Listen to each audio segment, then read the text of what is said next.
Simak, ini aturan dan larangan selama PSBB transisi Jakarta.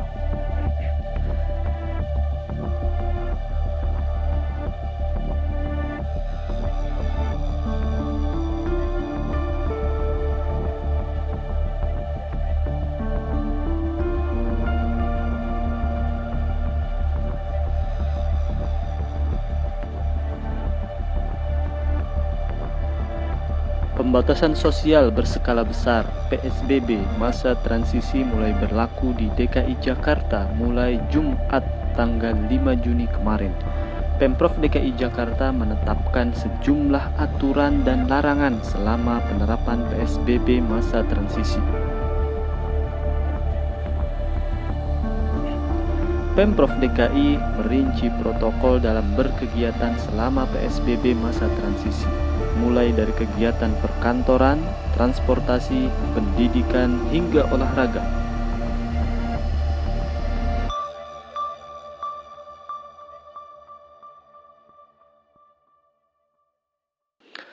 Gubernur DKI Jakarta, Anies Baswedan mengatakan masa transisi fase 1 yang akan berakhir pada Juni 2020 akan dilakukan evaluasi. Indikator yang telah ditentukan dalam fase 1 akan menjadi pertimbangan untuk menentukan langkah berikutnya.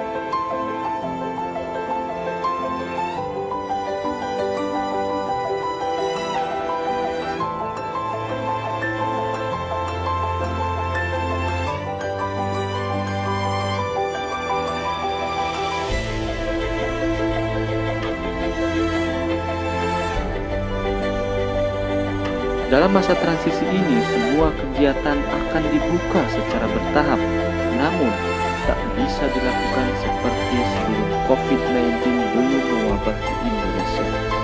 Misalnya soal kapasitas.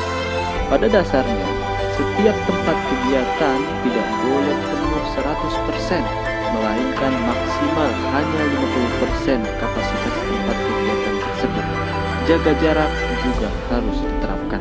Angkutan umum seperti yang disampaikan 50% kapasitas, jadi MRT Transjakarta akan beroperasi dengan jam normal dengan headway yang singkat, tetapi kapasitas per gerbongnya hanya 50%, sebut Anies saat menjelaskan soal aturan kapasitas di angkutan massal.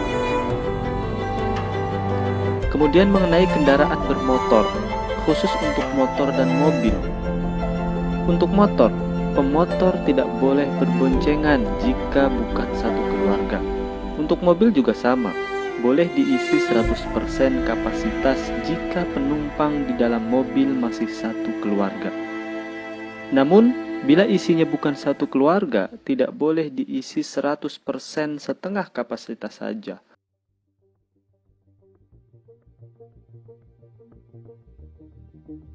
Berlanjut kegiatan kependidikan. Anies menyebut kegiatan belajar mengajar masih tetap dilakukan dari rumah. Belajar mengajar di sekolah belum dimulai dahulu, tidak akan dimulai sampai kondisinya aman, tegas Anies. Anies melarang kegiatan belajar mengajar dilakukan di sekolah sebelum kondisi wabah corona di Jakarta aman. Untuk tahun ajaran baru, mantan Menteri Pendidikan dan Kebudayaan itu menegaskan akan dimulai pada 13 Juli.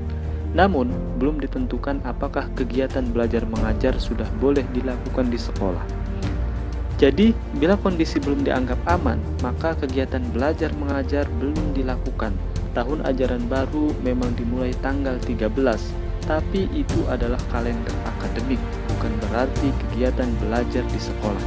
Jadi, tanggal 13 Juli bisa jadi kita masih tetap belajar di rumah, tutur Anies.